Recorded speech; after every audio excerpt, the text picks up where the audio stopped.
Story நேரம் Tamil வியூவர்ஸ்க்கு hi. Splendid மேட்சோட அடுத்த எபிசோட்ல என்ன ஆக போகுது அப்படின்னு இன்னைக்கு இந்த வீடியோல பாக்கலாம். சென்னு ஈஷியனோட அப்பா கிட்ட உங்க பையன் உயிர் என் கையில தான் இருக்குன்னு சொல்லிட்டு இருக்க. அப்ப யாரோ வந்து ஈஷியனுக்கு ரொம்ப உடம்பு முடியாம போய் டக்குன்னு மயங்கி விழுந்துட்டான்னு சொல்றாங்க. நான் போய் செக் பண்றேன் அப்படின்னு சென்னு வந்து செக் பண்றான். ஈஷியனுக்கு ஹார்ட் ப்ராப்ளம் இருக்கு, அது ஆக்டிவேட் ஆயிடுச்சு போல. இது ரொம்ப முக்கியமான விஷயங்கிறதால ராஜாக்கு தெரியப்படுத்துங்கன்னு சொல்ல அதே மாதிரி ஆளுங்க அங்க வந்து ஓடிட்டு இருக்காங்க. இங்க நம்ம ஜின்ஷா தெளிவா நின்னுட்டு இருக்கா. ஏன்னா ஆல்ரெடி சென்னு சொல்லிட்டு தான் போயிருக்கான். ஒரு டேப்லெட்டை கொடுத்து அதை ஈஷியனை போட சொல்லி சொன்னதே நம்ம சென்னு தான். அது போட்டா ஹார்ட் ப்ராப்ளம் ஆக்டிவேட் ஆயிடுமா, அதனால அவனை வீட்டுக்கு அனுப்பிடுவாங்க. அந்த நேரமா நீ போய் இந்த மருந்து அவனுக்கு கொடு, அவனால அவனுக்கு பப்ளிக்ல பேரு நல்ல பேர் வந்துட்டே இருக்கும், வேற யாராலையும் டக்குன்னு ஈஷியனை ஒன்னும் பண்ண முடியாதுன்னு சொல்ல அதுக்காக தான் வெயிட் பண்ணிட்டே இருக்கா. நீ எங்கேயும் போக கூடாது அப்படின்னு அந்த பாட்டி வந்து சொல்லிட்டு இருக்காங்க. ஆனா யார் பேச்சையும் கேட்காம ஜின்ஷா நேரா அந்த அக்கா இருப்பாங்கல்ல, அவங்க கூட வண்டியில ஏறி நேரா ஈஷியனோட வீட்டுக்கு போயிட்டு இருக்கா. ஜின்ஷா யோசிச்சு பாத்துட்டு இருக்கா. சென்னு சொல்லியிருக்கான், ஏற்கனவே ரொம்ப பாவம் வரணும் அப்படிங்கிறதுக்காக தான் ஈஷியனை அவங்க அப்பா கூட சேர்த்து ஜெயிலுக்கு அமிச்சிருக்கோம். அது மட்டும் இல்லாம அவங்க அப்பாவுக்கும் கொஞ்சம் பாதுகாப்பு இருக்கும். அவங்க அப்பாவை எதுவும் எடுத்தெறிஞ்சு பேசிட மாட்டாரு. அது ஏன்னா பையன் பக்கத்துல இருக்கான் அப்படிங்கறது அவனுக்கு உயிருக்கு ஆபத்து வந்துருமோன்னு பயந்து இந்த சாக்கா யூஸ் பண்ணிக்கிட்டு நம்ம அவங்க ரெண்டு பேரையும் பத்திரமா வெளியே கொண்டு வரதுக்கு ட்ரை பண்ணலாம் அப்படின்னு சென்னு சொல்லியிருக்கான். ஒருவேளை அவங்க அப்பாவை கூட்டு வர முடியாட்டி ஈஷியனையாவது காப்பாத்தலாம் அப்படின்னு சொல்லியிருக்கான். அதே மாதிரி ராஜாவும் ஈஷியன் உடம்பு முடியலன்னு வீட்டுக்கு கூட்டு வர உத்தரவு போட்டிருப்பாரு போல. அங்க போயிட்டு நம்ம ஜின்ஷா கொடுத்த மாத்திரைய சாப்பிட வச்சுட்டு அக்கா கூடவே வெயிட் பண்ணிருக்கா. டாக்டர் பாக்குறாரு. இந்த மருந்து சாப்பிட்டதும் பையனோட உடம்புல நல்ல முன்னேற்றம் தெரியுது, சீக்கிரமா சரியாயிருவான் அப்படின்னு அங்க இருந்து கிளம்புறாரு. ஜின்ஷா கிட்டையும் ஈஷியனோட அக்கா இப்ப சரியாயிடுச்சுன்னு சொல்ல அதுக்கப்புறம் சரி ஓகே நான் வெயிட் பண்றேன், நீங்க பாத்துட்டு வாங்க அப்படின்னு வெளியவே ஜின்ஷா வெயிட் பண்ணிட்டு இருக்கா. அம்மா இவன் கிட்ட சொல்லிடாதம்மா ஜின்ஷா வந்துட்டு இருக்கான்னு, இவனையே கண்ட்ரோல் பண்ண முடியாதுமா அப்படின்னு அக்கா உள்ள பேசிட்டு இருக்கா. ஈஷியன் கண்ணு முழிச்சிடுறான். ஜின்ஷா இருக்காளா, அவளை பார்க்க போற அப்படின்னு வேகமா எந்திரிச்சு ஓட ஆரம்பிக்க நீ எந்திரிக்க கூடாதுரா, பெரிய ப்ராப்ளம்ல இருந்து இப்பதான் மீண்டு வந்திருக்கன்னு சொல்ல முடியாது, நான் அவளை பார்த்தே தீருவேன் அவன் கிளம்புறான். அவங்க அக்கா ஓங்கி ஒரு அறை விட்டுடுறா. அவ ஏன் வீட்டுக்குள்ள வராம வெளியே நிக்கிறாங்கிறது உனக்கு புரியலையா? நீ உன்னை பத்தியோ எங்களை பத்தியோ யோசிச்சு பார்க்க வேண்டாம், உனக்கு ரொம்ப பிடிச்ச அந்த பிள்ளைய பத்தி யோசிச்சு பாக்கலாம்ல. அவ வாழ்க்கையில நீ விளையாட போறியா, அவ பேரை நீ கெடுக்க போறியா அப்படின்னு கத்த ஆரம்பிக்க சரி நான் எங்கேயும் போல, எல்லாரும் இங்க இருந்து வெளியே போங்க அப்படின்னு தனியா கத்த ஆரம்பிக்கிறான். இவன் உள்ளுக்குள்ளேயே தனியா அழுதுட்டு ஈஷியன் உட்கார்ந்துட்டு இருக்கான். இங்க ராஜா பக்கத்துல மறுபடியும் டீச்சர் வந்து உட்கார்ந்துட்டு இருக்காரு. கேள்விப்பட்டேன் ஈஷியனுக்கு ரொம்ப உடம்பு முடியாம போயிடுச்சான்.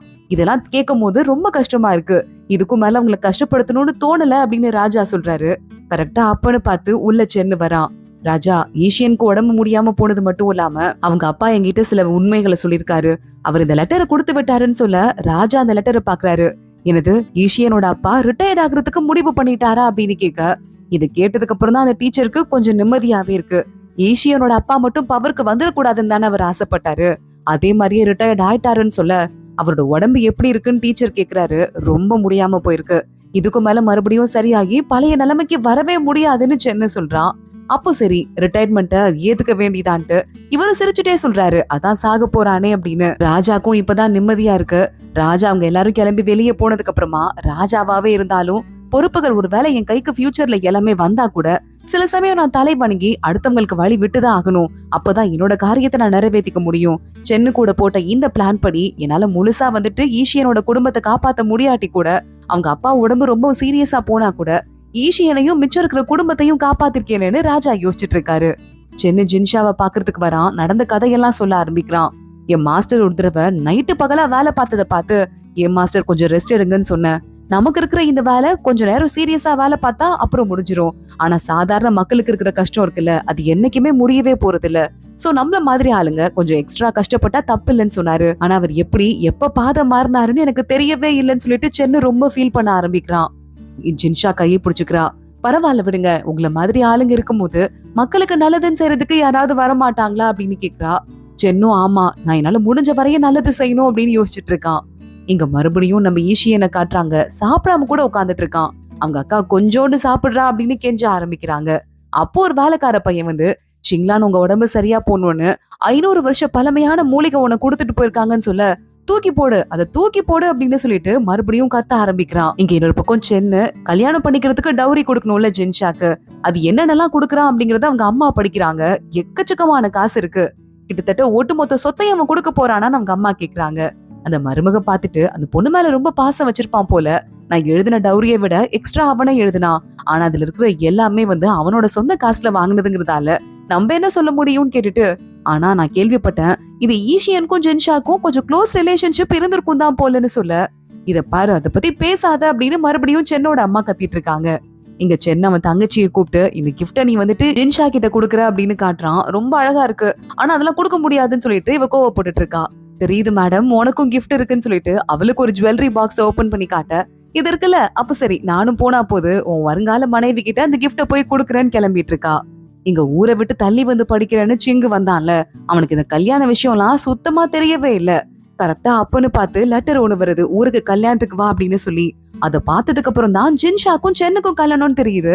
பயங்கரமா ஷாக் ஆயிட்டு இருக்கான். இங்க கல்யாணத்துக்கு கிஃப்ட் குடுக்கறதுக்காக நிறைய பேர் பொண்ணு வீட்டுக்கு வந்துட்டே இருக்காங்க. கூட்டம் ஓவரா இருக்கு. ஜின்ஷா கிட்ட அங்க இலியாவோட அம்மா போயிடுறாங்க. உனக்காக நான் கொண்டு வந்திருக்கேம்மா கிஃப்ட்னு கொடுத்துட்டு பேசிட்டு இருக்காங்க. அப்போ அடுத்த ஒரு ஆள் வராங்க அப்படின்னு தகவல் வர, ஜின்ஷா கூட சேர்ந்து அவங்களும் கிளம்பி வந்துடுறாங்க. மிஸ்ஸஸ் மூ தான் வந்திருக்காங்க. இந்த மிஸ்ஸஸ் மூ யாருன்னா, கூலாவை ஒரு பையன் அப்போல இருந்தே பாத்துட்டே இருந்தான். ஆனா அவ கிளம்பி ஓடி போயிட்டு இருந்தால, அந்த பையனோட அம்மா தான். அந்த லேடி வந்து ஜின்ஷா கிட்ட ரொம்ப அழகா இருக்குமா, சம்பந்தம் ரொம்ப பிரமாதமா இருக்குன்னு பேசிட்டு இருக்காங்க. கூலா அங்க வரா. இதுதான் என் தங்கச்சி கூலா அப்படின்னு சொல்லிட்டு ஜின்ஷா அறிமுகப்படுத்துறா. ஓ இந்த பொண்ணுதான் கூலாவா அப்படின்னு அவங்க பாக்குறாங்க. அக்கா என்கிட்ட பெரிய காசு இல்லாததால இந்த ட்ரெஸ் நான் உனக்காக எம்ப்ராய்டரி பண்ணிருக்கேன்கான்னு சொல்ல, சூப்பரா இருக்கு, இது எல்லாத்த விட பெஸ்ட் கிஃப்ட்னு ஜின்ஷா சொல்றா. இத நீ எம்ப்ராய்டரி பண்ணியா, ரொம்ப பிரமாதமா இருக்கு அப்படின்னு மிஸ்ஸஸ் மூவும் சொல்லிட்டு இருக்காங்க. தேங்க்ஸ் ஆன்ட்டி அப்படின்னு கூலா சொல்லிட்டு இருக்கா. அடுத்து இன்னும் முக்கியமான ஆளுங்க எல்லாம் வராங்க அப்படின்னு சொல்லி பேசிட்டு இருக்காங்க. சென்னோட தங்கச்சி வேற வந்திருக்கான்னு. ஜின்ஷா போறா. சென்னோட தங்கச்சியை பார்த்து பேச ஆரம்பிக்க, நீங்க 2 பேரும் எப்ப லவ் பண்ணீங்கன்னு கேட்டுட்டே இருக்கா. ஜின்ஷா அவளை உள்ள கூட்டு போயிட்டு அவளுக்கு குட்டி குட்டி ட்ரிங்கெட்ஸா கிஃப்ட் கொடுத்துட்டு, இதெல்லாம் ரொம்ப ஃபேமஸான ஆர்டிஸ்ட் ஒருத்தர் தான் பண்ணாரு, இதெல்லாம் நான் உனக்கு கிஃப்டா கொடுக்குறேன், ஆனா அது வரைய எந்த ஒரு விஷயத்தையும் நீ என்கிட்ட கேட்க கூடாது, எங்க லவ்வ பத்தி ஓகேவான்னு கேட்க, கிஃப்ட் எனக்கு பிடிச்சிருக்கு நான் கேட்க மாட்டேன் அப்படின்னு அவ பேசிட்டு இருக்கா. அப்ப வான்ஷு இருக்கால, அதான் சிங்குக்கு கூட ஒரு பொண்ணு என்கேஜ்மெண்ட் பண்ணிருக்காங்களே, அந்த பொண்ணு வந்து நம்ம ஜின்ஷாக்கு கிஃப்ட் கொடுக்க ஆரம்பிக்கிறா. இன்னும் என்ன அக்கான்னு கூப்பிட்டு இருக்க, இனிமே நீ உங்களை ஆன்டின்னு கூப்பிடணும் தெரியுமான்னு சொல்லிட்டு சென்னோட தங்கச்சி சிரிக்க, நான் கூட யோசிச்சேன், ஆனா ஜின்ஷாக்கும் எனக்கும் 2 வயசு தான் வித்தியாசம், நான் எப்படி அவங்கள ஆன்டின்னு கூப்பிடுறது நம்ம சிரிக்க ஆரம்பிக்கிறா. இல்ல என்ன அக்கானே கூப்பிடு அப்படின்னு ஜின்ஷா சொல்லிட்டு இருக்கா. இங்க கிஃப்ட உள்ள வைக்கலாம் அப்படின்னு சொல்லிட்டு வான்ஷு போறா. எக்கச்சக்கமான கிஃப்ட் இருக்கு. ஏதாவது ஒரு கிஃப்ட் பக்கத்துல இத வச்சிருன்னு வேலைக்கார பொண்ணு கிட்ட சொல்ல, வேலைக்கார பொண்ணு சொல்லிட்டு இருக்கா, ஆமா இங்க பாத்தீங்களா, அதான் இந்த சென்னோட தங்கச்சி வந்திருக்காங்கல்ல, உங்க கல்யாணம் எப்ப நடக்குதுன்னு கேளுங்க, இந்த வருஷத்துக்குள்ள கல்யாணம் நடக்கும்னு பார்த்தா அவங்க பாட்டுக்கு கிளம்பி படிக்கிறதுக்கு வேற ஊருக்கு போயிட்டாங்க. இந்த கல்யாணம் எப்ப நடக்கும்னு தெரியாம குடும்பத்துல குழப்பத்துல இருக்காங்க. கேட்கலாம்லன்னு சொல்ல, அத போய் நான் எப்படி கேட்க முடியும், எனக்கே குழப்பமா தான் இருக்குன்னு வான்ஷு அங்க இருந்து கிளம்பி வெளியே போயிட்டு இருக்கா. இங்க சென்னோட அம்மாவை பாக்குறதுக்கு இந்த சிங்கோ வந்துடுறான். அவன் பாட்டுக்கு அமைதியா உட்காந்துட்டே இருக்கான். யார் பேசுறதோ அவன் காதுலே விழல. இங்க பாருப்பா, நீ திரும்ப ஊருக்கு வந்துட்ட, வேலையை பார்க்கணும்னு ஆரம்பிக்கிறதுக்கு முன்னாடி உன் மாமனார் மாமியார் வீட்டுக்கு அடிக்கடி போயிட்டு வா, புரியுதா அப்படின்னு சென்னோட அம்மா சொல்லிட்டு இருக்காங்க. சிங்கு தனியா வந்து உட்காந்துட்டு மறுபடியும் நம்ம ஜின்ஷாவை பத்தி யோசிக்கிறான். 2 பேரும் ஒன்னா எழுதிட்டுலாம் இருந்தாங்கல்ல, அத பத்தி யோசிச்சு சிரிக்க ஆரம்பிக்கிறவன், ஆனா எனக்கு வேற வழியே இல்லாம இந்த பொண்ணுதான் கல்யாணம் பண்ண வேண்டி இருக்கு அப்படின்னு யோசிச்சுட்டு இருக்கான். ஒரு லெட்டர் ஒண்ணு எழுதுறான். இத போய் ஜின்ஷாட்ட கூடன்னு வேலைக்கார பையன் கிட்ட சொல்ல, அந்த பையனும் பயந்துட்டே அங்க இருந்து போயிட்டு இருக்கான். ஜின்ஷாக்கு அந்த லெட்டரை வேலைக்கார பொண்ணு போய் கொண்டு போய் கொடுக்குறா.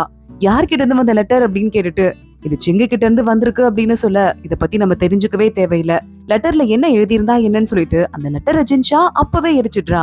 வேலைக்கார பொண்ணு பாக்குறா, சிங்கு தான் அந்த ப்ராமிஸ ஃபர்ஸ்ட் பிரேக் பண்ணாரு, அவரை பத்தி நம்ம தெரிஞ்சுட்டு என்ன பண்ண போறோம், கரெக்ட் தான், எரிச்சிருங்க அப்படின்னு சொல்ல, இதுக்கும் மேல அவர்கிட்ட இருந்து எந்த லெட்டர் வந்தாலும் அதை அக்செப்ட் பண்ணிக்காத அப்படின்னு சொல்லிட்டு ஜின்ஷா சொல்லிட்டு அதை கம்ப்ளீட்டா எரிச்சிடுறா. ஜின்ஷாவை பாக்குறதுக்கு பாட்டி வந்துடுறாங்க. கல்யாணம்ல கூட்டு போயிட்டு பாட்டியை உட்கார வச்சுட்டு ஜின்ஷா பயங்கரமா கொஞ்சிட்டு இருக்கா. பார்த்து பத்திரமா இருக்கணும், வீட்டை பாத்துக்கிற பொறுப்பு உனக்கு வந்தா நீ என்ன பண்ணணும்லாம் உனக்கு தெரியும்ல, எல்லாமே நீ கத்துருக்க புரியுதா, ஆனா நீ கல்யாணம் பண்ணிக்க போற பையன் 3வது பையன், அதனால எல்லா தடவையுமே நீ வீட்டை பாத்துக்கணுங்கிற பொறுப்பு வராது, ஆனா உன்னை யாரும் புள்ளி பண்ணிட கூடாதுன்னு சொல்ல, பாட்டி என்னை யாரும் எதுவும் பண்ண மாட்டாங்க, நீ பயப்படாத, நான் பாத்துக்கிறேன் அப்படின்னு ஜின்ஷா சொல்லிட்டு இருக்கா. பாட்டியும் அப்புறம் ரெஸ்ட் எடுக்கிறதுக்காக போறாங்க. இங்க பார்த்தா கரெக்டா அந்த நேரத்துக்கு ஜின்ஷாவோட வீட்டுக்கு ஈஷியன் வந்துடுறான். எல்லாரும் தடுத்து நிறுத்த வழக்கம் போல கேட்க மாட்டேங்கிறான். அவன் டீமோட வந்திருக்காங்கிறதால எல்லாரும் பயப்படுறாங்க. கிஃப்ட் கொடுக்குறேன்னு ஒரு பெரிய போர்டு பெயிண்டிங்க கொண்டு வந்து முன்னாடி வச்சுட்டு ஜின்ஷாக்கு அங்கிள் நானுங்க ஒரு முறையில, நான் அவளை போய் பார்க்க கூடாதான்னு சொல்லிட்டு உள்ள வரான். ஆனா உள்ள கதவை திறந்து போக மனசு இல்லாம அப்படியே வாசல்லே உட்காந்துடுறான். ஜின்ஷாக்கு ஈஷியன் தான் வந்திருக்கான்னு தெரியுது. கதவை திறக்க வரா. டக்குன்னு கதவை மூடி விட்டு திறக்காத அப்படின்னு ஈஷியன் சொல்லிட்டு இருக்கான். என்னடா உடம்பு பரவாயில்லையா அப்படின்னு சொல்லிட்டு ஜின்ஷா கேட்டுட்டு இருக்கா. ஈஷியன் கண்ணுல இருந்து கண்ணீர் வர ஆரம்பிக்குது. டேய், என்ன முதல்ல எங்க அப்பா அசிங்கப்படுத்தும் போது நீ சப்போர்ட் பண்ணி பேசின, அப்புறம் நான் இந்த ஊருக்கு வந்தப்போ எனக்குன்னு சொல்லிட்டு ஒரு மரியாதையை கிரியேட் பண்ணிட்டு யாருமே தெரியாத இந்த வீட்டுல நான் வாழ்றதுக்கு நீ ஹெல்ப் பண்ண. அதுக்கப்புறம் நிறைய தடவை என்ன காப்பாத்திருக்க. நான் என்னைக்குமே அதெல்லாம் மறக்க மாட்டேன் அப்படின்னு ஜின்ஷா சொல்றா. ஆனா நீ என் உயிரையே காப்பாத்திருக்க அப்படின்னு ஈஷியன் சொல்லிட்டு இருக்கான். இங்க பாரு, நான் உயிரே காப்பாத்தினேன் தான், அதுக்கு காதல் தான் ஒரே காரணமா இருக்கும் நீ நினைச்சேன்னா அது தப்பு. அதுக்குன்னு எனக்கு ஒரு முக்கியமே இல்லாத ஆளுன்னு நான் சொல்ல வரல. எனக்குன்னு சொல்லிட்டு என் வாழ்க்கையில ஃப்ரெண்ட்ஸே இருந்தது இல்ல. என்னோட பாட்டியும் கூரங்கையும் தவிர எனக்கு வாழ்க்கையில யாருமே பிடிச்சவங்களே இல்ல. ஆனா முதல் முறையா எனக்கு ஒருத்தவங்களை வாழ்க்கையில பிடிச்சதுன்னா அது நீதான் சொல்லிட்டு விண்டோவை ஓபன் பண்ணி கோட்டு கொடுக்குறா. வெளியே மழை பெய்யுது, என்கிட்ட கொடை இல்ல, இந்த கோட்டை போட்டுக்கோ அப்படின்னு சொல்லிட்டு. நீ நம்பாட்டியும் என் வாழ்க்கையில இருக்கிற ஒரே ஒரு ஃப்ரெண்டு நீ மட்டும்தான். அது மட்டும் இல்லாம உன்னை பார்க்கும் போதெல்லாம் எப்பவுமே எனக்கு என்ன பாக்குற மாதிரியே இருக்கும். நம்ம 2 பேருமே வேற வழியே இல்லாம கஷ்டமான சூழ்நிலையில வளர்க்கப்பட்டவங்க. உனக்கு உங்க அப்பா அம்மாவோட ஆசையை நிறைவேற்ற முடியாம அந்த அவமானத்தை தாங்கி நீ வளர்ந்தவ.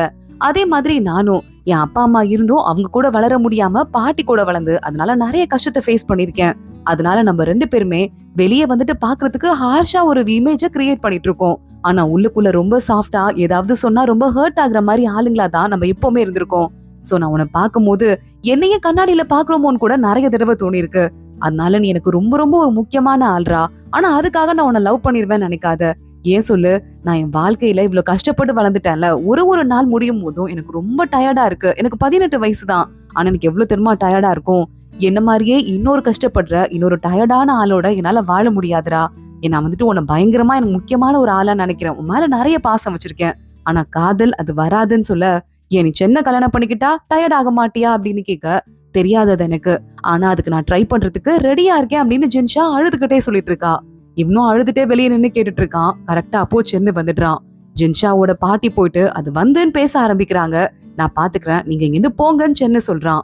கரெக்டா அந்த இடத்துக்கு நம்ம ஈஷியனோட வேலைக்கார பையன் சார்னு வந்து நடுவுல நிக்க, சென்னவனை ஓங்கி ஒரு உதைச்சு அங்க இருந்து தள்ளி விட்டுட்டு வெளியே புள்ள அப்படியே போயிட்டே இருக்கான். இங்க பார்த்தா நம்ம ஈஷியனோட அப்பா அவரோட ஆயுதத்தை எடுத்துட்டு கண்ணை மூடி அப்படியே உட்காந்துட்டு இருக்காரு. என்னங்க எங்கேயுமே தேட முடியலேன்னு பார்த்தேன், உங்க வார் ரூம்ல வந்து உட்காந்துட்டீங்களா அப்படின்னு அவங்க கேட்டுட்டு இருக்க, பார்த்தா அவர் அசையாமலே இருக்காரு. மூக்கு கிட்ட கையை வச்சு பாக்குறாங்க, சுத்தமா மூச்சு இல்ல. ஈஷியனோட அம்மாக்கு அவர் இறந்து போயிட்டாருன்னு தெரியுது. பக்கத்துல இருந்து கதறி அழ ஆரம்பிக்கிறாங்க. இங்க பார்த்தாச்சுன்னு ஈஷியனை அப்படியே அவன் கொடுத்த போர்டோட வெளியே தள்ளி விடுறான். இதுக்கும் மேல நான் உன்னை பார்க்க கூடாது, கடைசி தடவையா நான் உன்னை மன்னிச்சு விடுறேன், இதான் ஆனா ஃபைனல் டைம் அப்படின்னு சொல்லிட்டு சென்னு உள்ள போயிடுறான். இங்க ஈஷியன் பாக்குறான். அப்படியே மயக்கத்திலே ஒரு மாதிரி இருந்துட்டே, ஜின்ஷா உனக்கு நான் நிறைய கிஃப்ட் கொடுத்துட்டேன், உன்னோட டவுரியில நான் நிறைய கிஃப்ட சேர்த்துட்டேன். இதுக்கும் மேல நீ ரொம்ப ரொம்ப நல்லா இருக்கணும், உனக்கு என்னென்னலாம் ஆசை இருக்கோ அது எல்லாமே நிறைவேறணும். ஆனா என்ன, அந்த லைஃப்ல தான் நான் இருக்க மாட்டேன் அப்படின்னு சொல்லிட்டு மயக்கத்திலே இருந்துட்டு இருக்கான். இங்க பாட்டி பாத்துட்டு இருக்காங்க கல்யாண ஏற்பாடு. இன்னைக்குதான் சென்னுக்கும் நம்ம ஜின்ஷாக்கும் கல்யாணம்ல.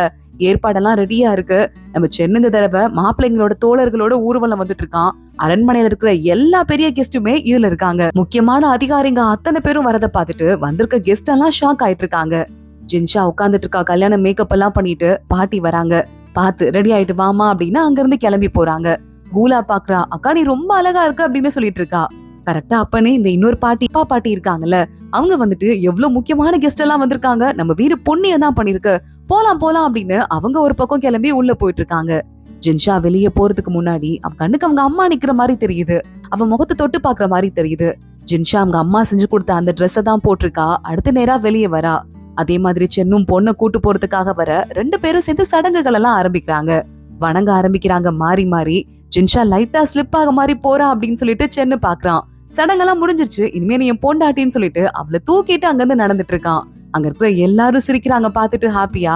இவளை தூக்கி பல்லுக்குள்ள உட்கார வச்சுட்டு சென்னை அவளுக்கு கிஸ் பண்ணிட்டு இருக்கான்.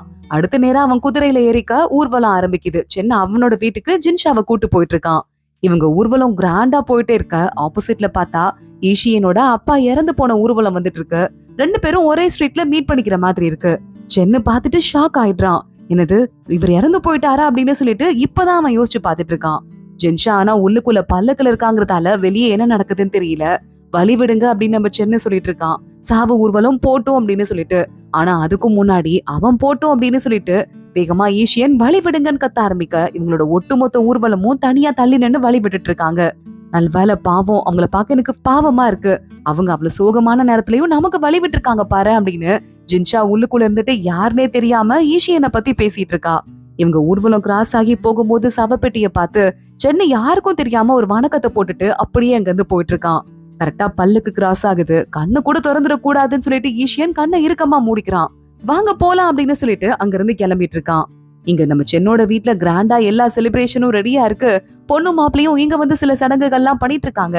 இதுல இந்த சிங்கு இருக்கானே அதுல பயங்கரமான வெறுப்பு இருக்கு. அதே மாதிரி நம்ம சென்னோட தம்பி ஒருத்தன் இருப்பான்ல, நம்ம சென்ன கூட தண்டனை கொடுத்துட்டான்ல, அவனும் பயங்கர வெறுப்போட அப்படி பாத்துட்டே இருக்கான்.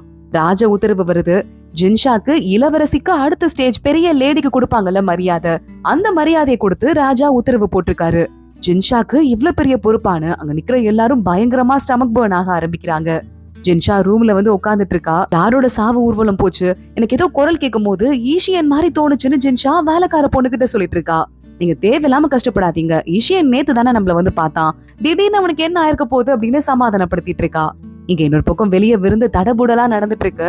ஜின்ஷாக்கு சாப்பாடை உள்ள அனுப்ப சொல்லி சென்னு சொல்லிருக்கான். வேலைக்கார பொண்ணு சாப்பிட்டுட்டு நான் போய் நம்ம சென்னு ஓவரா குடிக்காம பாத்துட்டு வரேன் அப்படின்னு அங்கிருந்து கிளம்பி வரா. கரெக்டா அவ வெளியே இருந்து ஓட்டு கேட்டுட்டு இருக்கா. அப்போ சென்னை கிட்ட அவங்க மாஸ்டர் என்னது செத்து போயிட்டான் போல ஈஷியனோட அப்பான்னு கேட்க ஆமா அப்படின்னு சென்னு சொல்றான். வேலைக்கார பொண்ணு கேட்டு பயங்கரமா ஷாக் ஆயிடுறா. இங்க இன்னொரு பக்கம் பயங்கர கடுப்புல சென்னோட தம்பி எங்க இருந்து கோவமா ஏஞ்சி போயிட்டு இருக்க. இங்க பாரு, ஈஷியனுக்கு அந்த பொறுப்பு கிடைக்கிறதுன்னு ராஜா சொல்லிட்டு இருக்காருன்னு சொல்ல சென்னு பாக்குறான். ஐயோ அப்படியா, அது கிடைக்க கூடாதே, தப்பாச்சே அப்படின்னு சொல்லி யோசிச்சுட்டு இருக்கான். ஆமா ஆமா, நம்ம ஏதாவது கிடைக்க விடாம தடுத்து நிறுத்தணும். நேத்து கூட உன் பொண்டாட்டியோட வீட்டுக்கு போயிட்டு ஓவரா பண்ணானாமேன்னு சொல்லிட்டு இந்த டீச்சர் ஏத்தி விட்டுட்டு இருக்கான். இன்னொரு பக்கம் சிங்கு குடிச்சிட்டு இருக்கான்ல, அவன் திரும்பி பார்க்கும்போது ஜின்ஷாவோட வேலைக்கார பொண்ணு அங்க இருந்து ஓடி போறதா அதை பாத்துட்டான். அவ பின்னாடி ஏஞ்சி ஓடி போயிட்டு ஜின்ஷா ஜின்ஷான்னு கிளம்பி அவன் போயிட்டே இருக்கதோட தான் இன்னைக்கு எபிசோட் முடியுது. குடிபோதையில இவன் போய் என்ன பண்ண போறான், என்ன பிரச்சனை நடக்க போது தொடர்ந்து பார்க்கலாம். இந்த வீடியோவை லைக் பண்ணிக்கோங்க, மறக்காம நம்ம சேனலுக்கு சப்ஸ்கிரைப் பண்ணிட்டு பெல் ஐக்கனையும் கிளிக் பண்ணிக்கோங்க. அடுத்த வீடியோல பார்க்கலாம். அது வரைய பாய்.